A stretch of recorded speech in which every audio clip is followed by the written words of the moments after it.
Hello friends, അസ്സലാമു അലൈക്കും. Welcome back to my channel Maimoon's kitchen. അപ്പോൾ ഒരുപാട് നാളത്തെ വലിയൊരു ഗ്യാപ്പിന് ശേഷം ഞാനിതാ വീണ്ടും നിങ്ങളിലേക്ക് വന്നിരിക്കുകയാണ്. എന്തെല്ലോ മടിയെല്ലാം പിടിച്ചുകൊണ്ടാണ് അങ്ങനെ ഗ്യാപ്പായി പോയത്. എല്ലാവരും ക്ഷമിക്കണം. ഇനി വീഡിയോസൊക്കെ ഇൻഷാ അല്ലാഹ് ഞാൻ നോക്കിയിട്ടിടാം കേട്ടോ. അപ്പോൾ ഇന്ന് ഞാൻ കാണിക്കുന്നത് നമ്മളിപ്പം ബർഗറിൽ അതുപോലെ ബ്രെഡിലൊക്കെ സ്റ്റഫ് ചെയ്യുന്ന പാറ്റി ഉണ്ടല്ലോ, നമ്മൾ പുറത്തുനിന്ന് വാങ്ങുന്നതായാലും വീട്ടിൽ ഉണ്ടാക്കുന്ന ആൾക്കാർ തന്നെയായിരിക്കും നമ്മളെല്ലാവരും.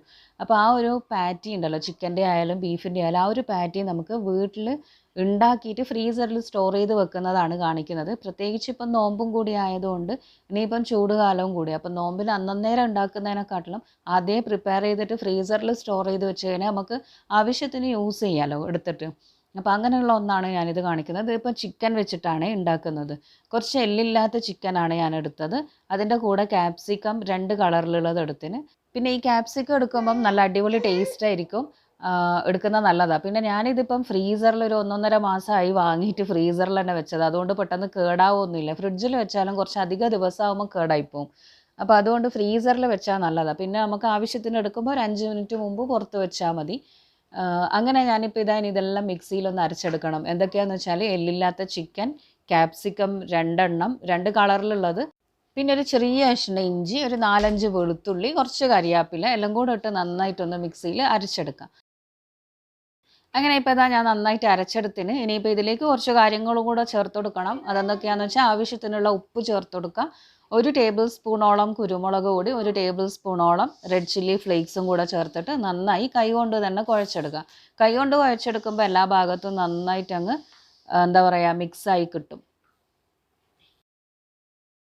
അങ്ങനെ ഇത് നന്നായി കുഴച്ചെടുത്തത് ഇനിയിപ്പോൾ എന്താ ചെയ്യേണ്ടതെന്ന് വെച്ചാൽ ഒരു അലൂമിനിയം ഫോയിലോ അല്ലെങ്കിൽ ഒരു ഓയിൽ കവറോ എടുത്ത് നന്നായി ഇതൊന്ന് ടൈറ്റ് ചെയ്ത് റാപ്പ് ചെയ്യണം.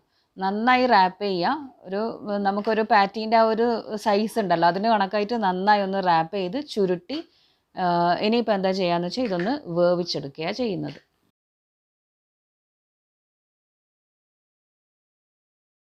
ഇനിയിപ്പോൾ ആവി തട്ട് ഞാൻ കുറച്ച് വെള്ളമൊക്കെ വെച്ചിട്ട് അങ്ങനെ വേവിക്കാനായി വെച്ചിന്. ഇനിയിപ്പോൾ ഇതിലേക്ക് നമുക്ക് ഇട്ട് കൊടുക്കാം. എന്നിട്ടൊരു 10 മുതൽ 15 മിനിറ്റ് വരെ വേവിച്ചെടുക്കണം.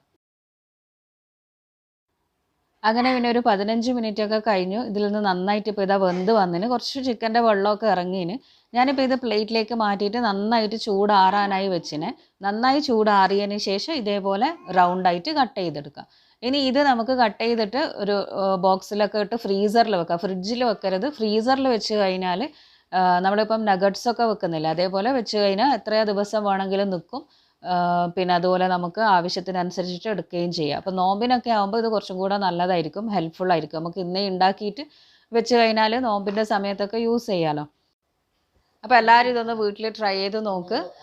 അപ്പോൾ ഇതിപ്പോൾ ഞാൻ ബ്രെഡ് സാൻഡ്വിച്ച് ഉണ്ടാക്കുന്നതാണ്. കുറച്ച് ദിവസം കഴിഞ്ഞിട്ടാണ് ഞാനിത് ഫ്രീസറിൽ നിന്ന് പിന്നെ എടുക്കുന്നത് സാൻഡ്വിച്ച് ഉണ്ടാക്കാനായിട്ട്. അപ്പോൾ എന്താ ചെയ്യുക, ഒരു പാനിൽ കുറച്ച് ഓയിൽ ഒഴിച്ചിട്ട് ഈ ചെറിയ ചെറിയ കട്ട് ചെയ്തിട്ടുള്ള പീസസ് പാറ്റി അല്ലെങ്കിൽ ഇത് സലാമി എന്ന് പറയും, ഒന്ന് ടോസ്റ്റ് ചെയ്തെടുക്കുക. 2 ഭാഗം ഒന്ന് മൊരിച്ചെടുക്കുക. ഒരുപാട് അങ്ങ് ഓയിലിട്ട് ഡീപ്പ് ഫ്രൈ ഒന്നും ചെയ്യണ്ട. പിന്നെ നമുക്ക് വേണമെങ്കിൽ മുട്ടയിൽ മുക്കി ബ്രെഡ് ക്രംസിൽ അങ്ങനെ കോട്ട് ചെയ്തിട്ട് അങ്ങനെ വേണമെങ്കിൽ കട്ട്ലറ്റ് പോലെ പൊരിച്ചെടുക്കാം കേട്ടോ. അങ്ങനെയും ചെയ്യാം. ഞാനിപ്പോൾ ഇതിങ്ങനെ ജസ്റ്റ് ഒന്ന് ടോസ്റ്റ് ചെയ്തെടുക്കുന്നുണ്ട്. അതേപോലെ തന്നെ ബ്രെഡും ഒന്ന് ടോസ്റ്റ് ചെയ്തെടുക്കുന്നുണ്ട്. സാൻഡ്വിച്ച് ബ്രെഡ് ആകുമ്പോൾ കുറച്ച് വലിയ സൈസിലുള്ള ബ്രെഡ് വാങ്ങാൻ കിട്ടും. ഇപ്പോൾ എല്ലാ മാർക്കറ്റിലും സൂപ്പർ മാർക്കറ്റിലെല്ലാം അവൈലബിൾ ആണ് കുറച്ച് വലിയ സൈസിലുള്ള സാൻഡ്വിച്ച് ബ്രെഡ്. അല്ലെങ്കിൽ സാധാ ബ്രെഡ് ആയാലും കുഴപ്പമില്ല, ഇനി ബന്നായാലും അതും കുഴപ്പമില്ല. എന്നിട്ട് നന്നായി 2 ഭാഗവും ടോസ്റ്റ് ചെയ്തെടുക്കാം.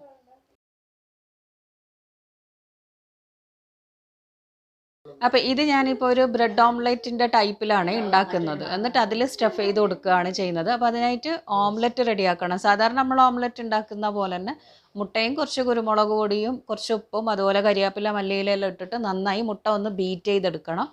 എന്നിട്ട് ഇത് പാനിലേക്ക് ഒഴിച്ചു കൊടുക്കണം. അപ്പോൾ പാൻ നന്നായി ചൂടാക്കിയിട്ട് അതിലേക്ക് ഞാനിപ്പം ഗീ ആണ് ചേർത്ത് കൊടുത്തത്. എന്നിട്ട് ഇതിലേക്ക് നമ്മൾ ബീറ്റ് ചെയ്തിട്ടുള്ള മുട്ട ഒഴിച്ചു കൊടുക്കാം.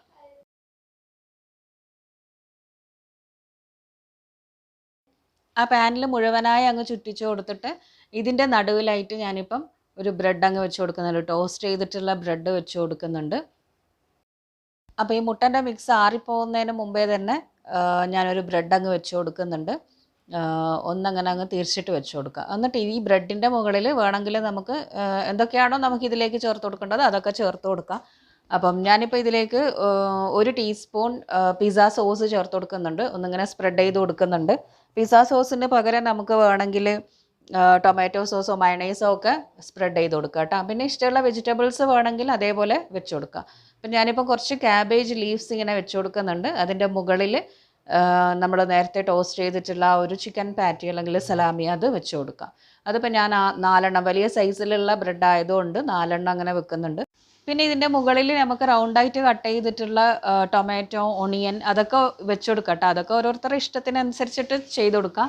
ഞാനിപ്പോൾ ഒരു ചീസ് സ്ലൈസ് വെച്ചിന് അതിൻ്റെ മുകളിൽ വേറൊരു ബ്രെഡും കൂടെ വെച്ചിട്ട് ഈ ഓംലെറ്റ് അടുത്ത ഭാഗം അങ്ങ് തിരിച്ചിട്ട് കൊടുത്തിന്.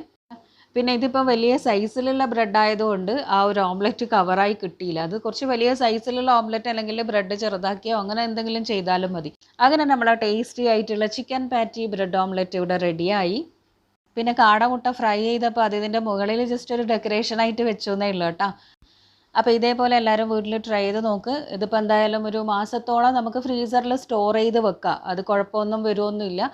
അപ്പോൾ ഇപ്പോഴേ ഉണ്ടാക്കി കഴിഞ്ഞാൽ നമുക്ക് നോമ്പിനെല്ലാം എളുപ്പമായിരിക്കും. പിള്ളേർക്കൊക്കെ ആകുമ്പം ബ്രെഡിലും ബന്നിലും ഒക്കെ ഉണ്ടാക്കിയിട്ട് ഇങ്ങനെ സ്റ്റഫ് ചെയ്തിട്ട് കൊടുക്കാൻ അടിപൊളിയല്ലേ. അപ്പോൾ എല്ലാവരും വീഡിയോ കണ്ടിട്ട് വീട്ടിൽ ട്രൈ ചെയ്ത് നോക്ക്. ഇഷ്ടമായാൽ ലൈക്ക് ചെയ്യാനും ഷെയർ ചെയ്യാനും ഒന്നും മറക്കരുത്. പുതിയ റെസിപ്പീസായിട്ട് കാണുന്നത് വരെ ടാറ്റ ബൈ ബൈ.